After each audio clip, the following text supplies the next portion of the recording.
हमने देख लिया सब मतलब के यार, हमने देख लिया।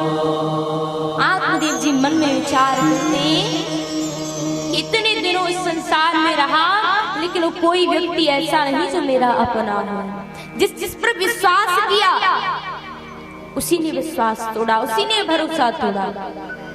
और ऐसा अक्सर होता है कि जिस व्यक्ति पर आप स्वयं से ज्यादा भरोसा करते हैं वही व्यक्ति सदैव आपका भरोसा तोड़ता है। जिससे उम्मीद नहीं होती कि ये व्यक्ति ऐसा करेगा, हमेशा वही व्यक्ति वो कार्य करता है। ये संसार की सच्चाई है। और तन निरोग धन जेब में, जब तक आपके तन में कोई रोग नहीं है, जब तक आप तन से स्वस्थ हैं, जब तक आपके जेब में धन है, आपके पास पैसा है, शोहरत है, तब तक सब आपके अपने। और जिसके पास धन होता है उसके पराये भी अपने होते हैं, लेकिन जिसके पास धन दौलत पद प्रतिष्ठा नहीं होती उसका अपना भी कोई अपना नहीं होता। आप में से कितने लोग ऐसे हैं जो बड़े बड़े व्यक्तियों से संपर्क बनाना चाहते हैं? कोई बड़ा व्यक्ति हो सकता है जिसकी समाज में बहुत पहचान हो, हर व्यक्ति बनाना चाहता है। किस लिए? कि जब हमारे ऊपर कोई समस्या आए या हमें कोई कार्य पड़े तो वो व्यक्ति हमारे काम आ सके। उससे पहचान क्यों बनाना चाह रहे हैं? क्योंकि उसके पास धन दौलत पद प्रतिष्ठा सब कुछ है, वो व्यक्ति उस लायक है, इसलिए उससे सब रिश्ता बनाना चाहते, सब संपर्क बनाना चाहते हैं। लेकिन क्या आपने कभी सुना है कि फुटपाथ पर रहने वाले लोगों से किसी का कोई रिश्ता है? जो व्यक्ति फुटपाथ पर रहते हैं वो भी तो किसी न किसी के कोई लगते होंगे। जो बच्चे फुटपाथ पर रहते हैं वो भी तो किसी की संतानें होंगी। जो माँ बाप फुटपाथ पर रहते हैं वो भी तो किसी के माँ बाप होंगे, लेकिन उन्हें कोई अपना नहीं कह सकता क्योंकि उनके पास वो धन, वो दौलत, वो पद, वो प्रतिष्ठा नहीं है। और इस संसार में व्यक्ति की इज्जत नहीं है, व्यक्ति को कोई कुछ नहीं समझता। और कहा भी जाता है कि चमत्कार को ही नमस्कार है। जिस व्यक्ति का नाम है, जिसके पास दौलत शोहरत है, उस व्यक्ति की सब इज्जत करते हैं। आत्मदेव जी कहते हैं कि संसार बहुत मतलबी है। आत्मदेव जी जंगल में भजन करने के लिए चले जाते हैं। इधर अब धुंधकारी घर पर अकेला रह गया।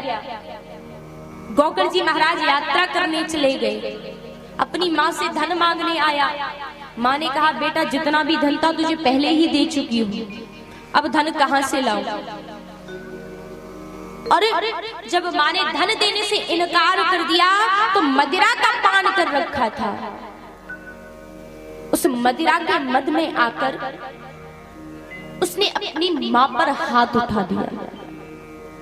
और जब माँ पर हाथ उठाया तो माँ को ग्लानि होने लगी स्वयं से, क्योंकि अगर किसी की संतान उस पर हाथ उठा दे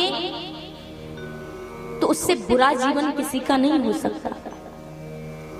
लेकिन एक बात जो सदैव याद रखनी चाहिए, आप अपनी संतान को धन दें या ना दें, दौलत दें या ना दें, पद दें या ना दें, प्रतिष्ठा दें या ना दें, लेकिन उन्हें संस्कार जरूर दें। धन दौलत पद प्रतिष्ठा सब कुछ एक समय पर जा सकता है और अगर चला जाएगा तो आ भी सकता है, लेकिन संस्कार ऐसे हैं जो माँ बाप देते हैं वो सारे जीवन बच्चों के काम आते हैं। और पूत सपूत तो का धन संचय, और पूत कपूत तो का धन संचय। अगर आपका पुत्र, आपकी संतानें, अगर आप उन्हें संस्कार देंगे वो अच्छी बनेगी तो आपको उनके लिए धन जोड़ने की आवश्यकता ही नहीं पड़ेगी, वो स्वयं धन कमा सकते हैं।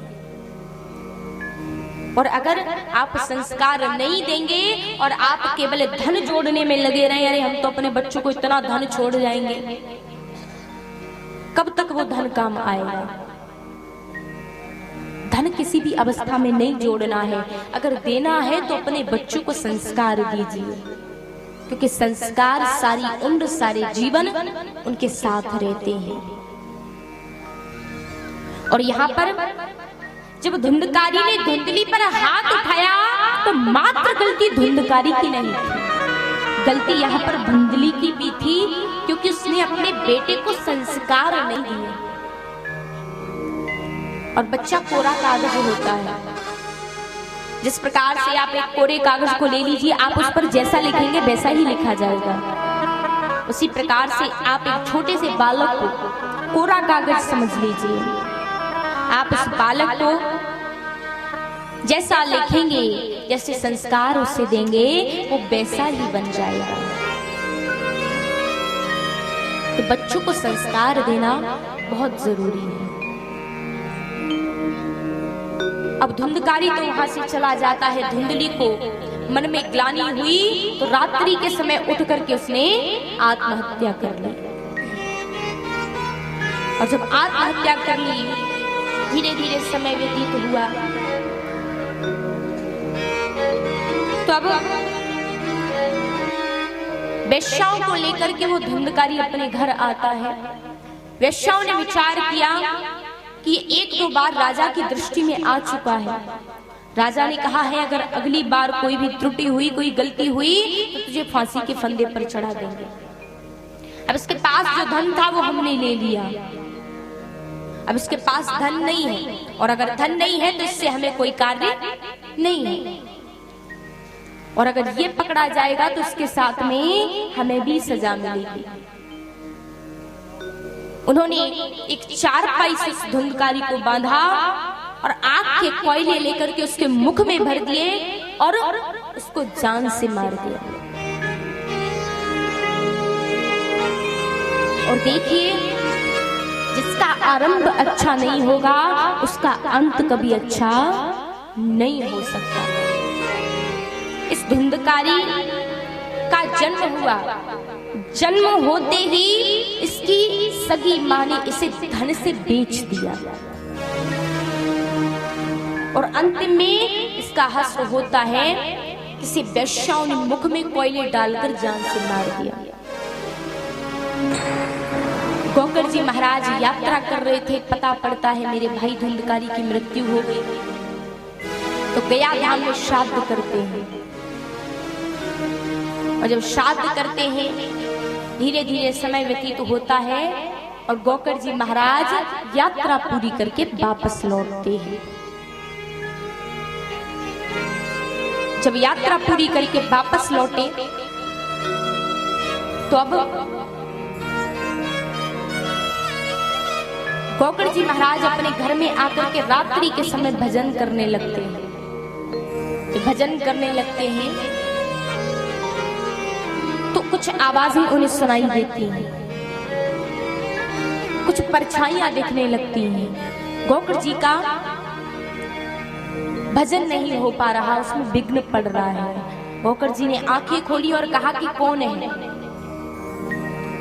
जब कहा कि कौन है तो भी कोई सामने नहीं आता। गोकर जी महाराज अब कहते हैं कि सामने आओ, अन्यथा गंगा जल का छिड़काव कर दूंगा। जो ऐसा कहा तो वो धुंधकारी सामने आता है। सामने आकर के हाथ जोड़े और कहा कि मैं आपका भाई धुंधकारी हूं। गोकर जी महाराज कहे मैंने तो तुम्हारा श्राद्ध कर दिया, पिंडदान कर दिया, तुम्हें मुक्ति नहीं मिली। धुंधकारी रोने लगा और रोकर कहता है भैया, उस व्यक्ति को मुक्ति कैसे मिल सकती है जिसने अपने जीवन में कभी कोई अच्छा कार्य ना किया हो, जिसने कभी जाना ही नहीं कि अच्छा कार्य होता क्या है, जिसने कभी जाना ही नहीं कि अच्छी संगति क्या होती है, जिसने कभी जाना ही नहीं कि माँ बाप की सेवा क्या होती है, जिसने कभी जाना ही नहीं कि भगवान नाम की भी कोई वस्तु होती है। उस व्यक्ति को कभी मुक्ति कैसे मिल सकती है? धुंधकारी कहता है कि मैं अब आपकी शरण में हूँ, मैं आपका भाई हूँ, आप मेरी मुक्ति के लिए कोई उपाय कर दीजिए, मुझे मुक्ति मिल जाए। प्रेत बनकर भटक रहा हूं। गोकर्ण जी कहते हैं तुम चिंता ना करो, हम अवश्य ही आपकी मुक्ति का कोई उपाय करेंगे। और उसके पश्चात सूर्योदय का समय होता है।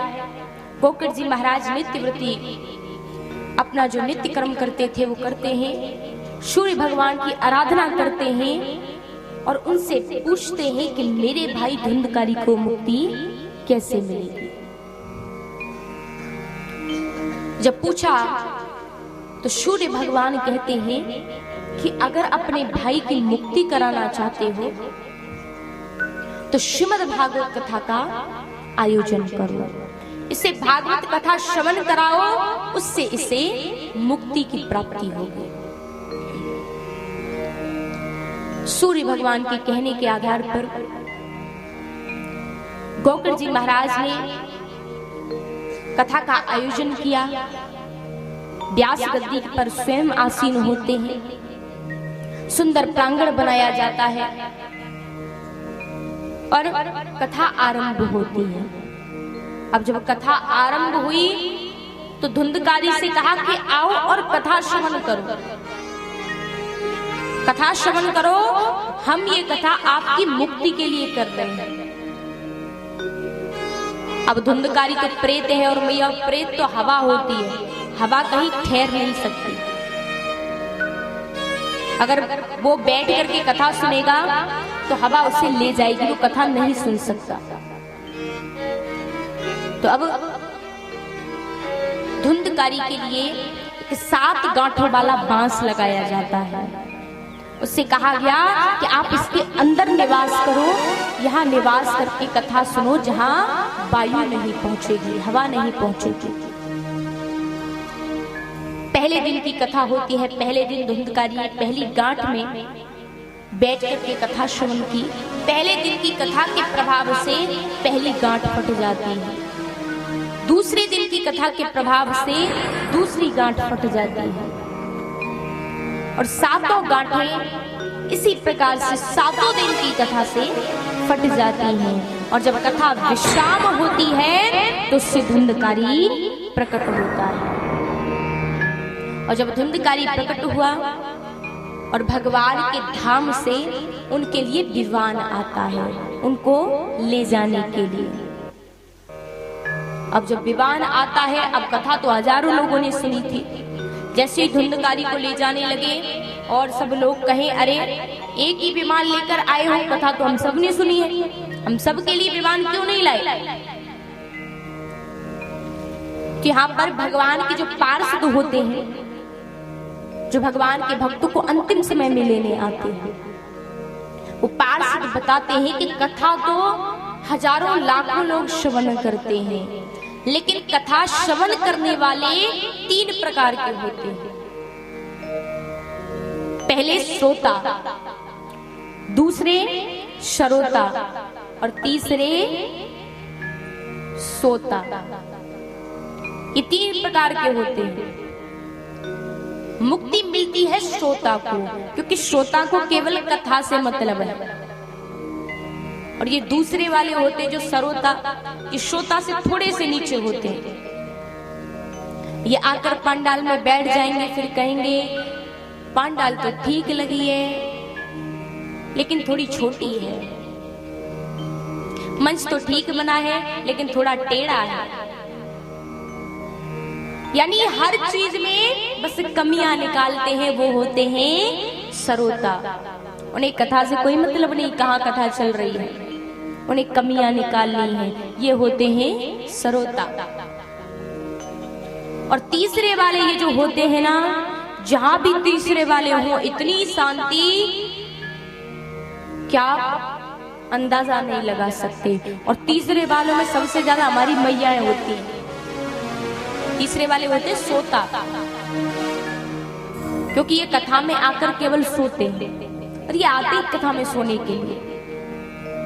अब देखिए, अगर हमारे दादाजी भैया ये लोग अगर सोएंगे तो दिखेंगे, तो कोई आसपास वाला कहेगा अरे कथा सुन रहे हो या फिर सो रहे हो, तो कोई ना कोई जगा देगा।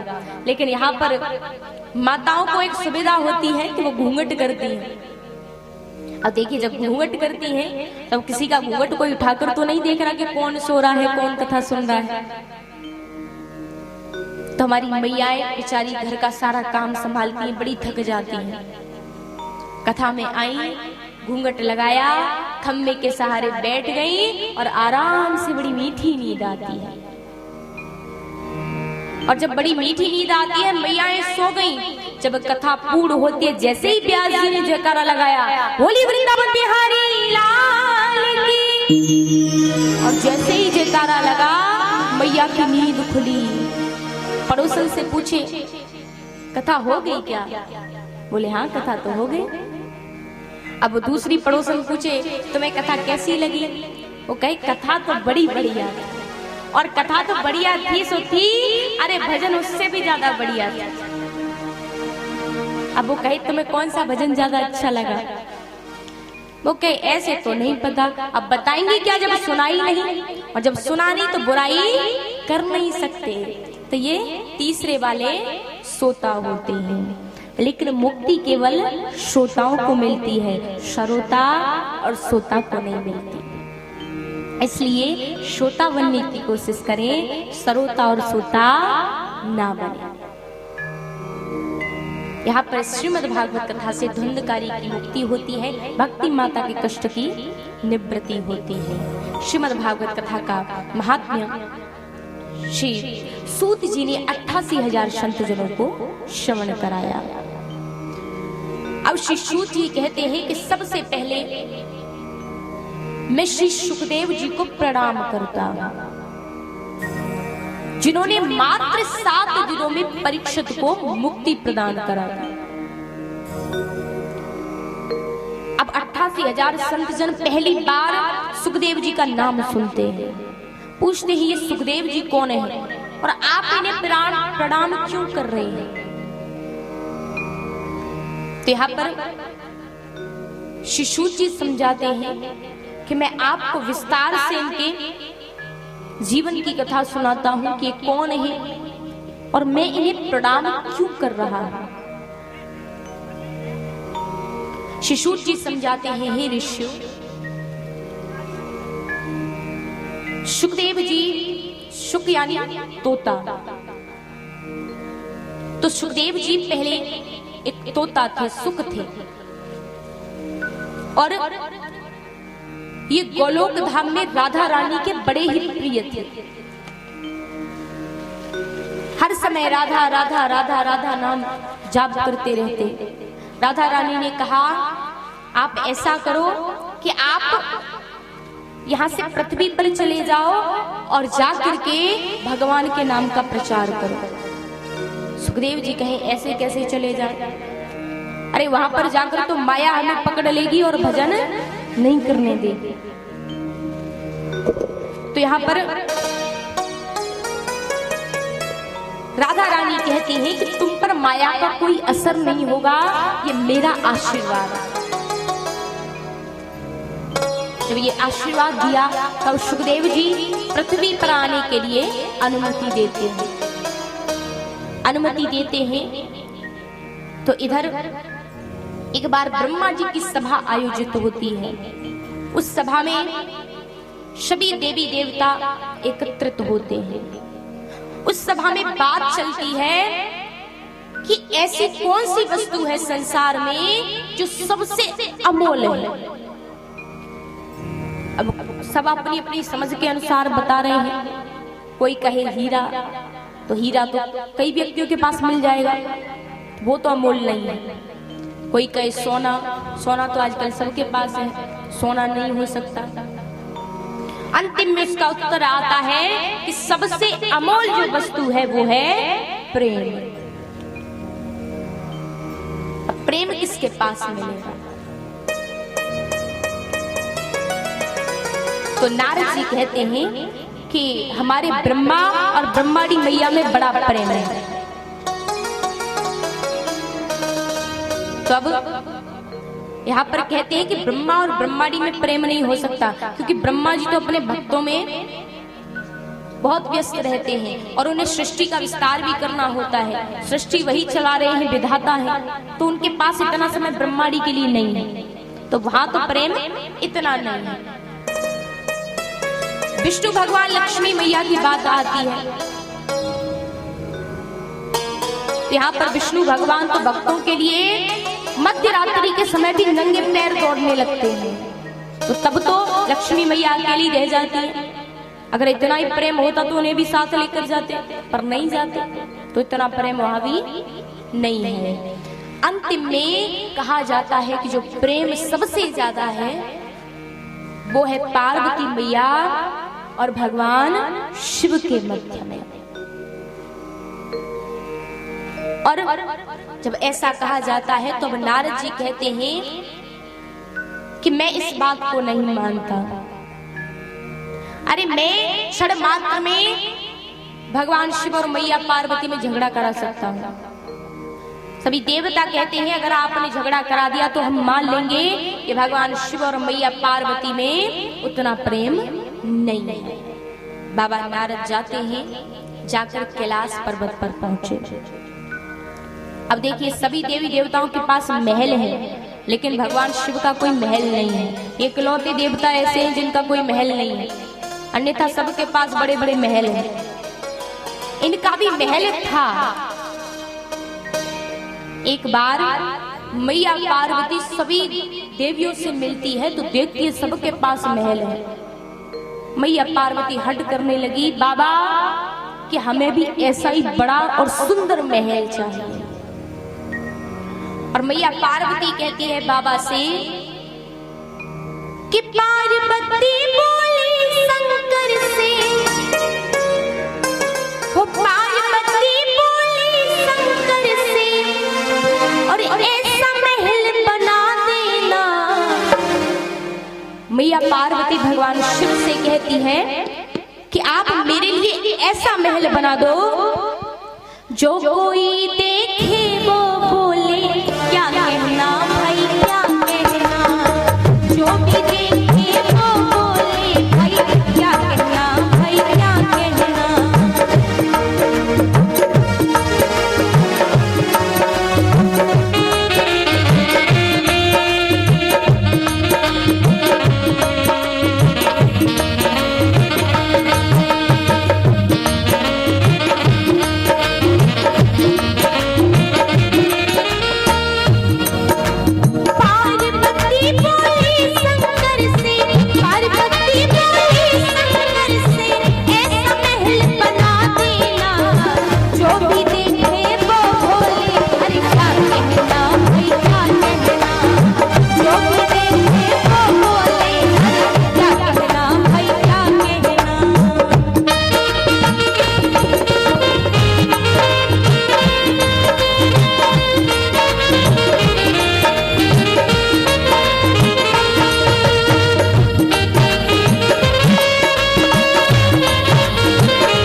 भगिया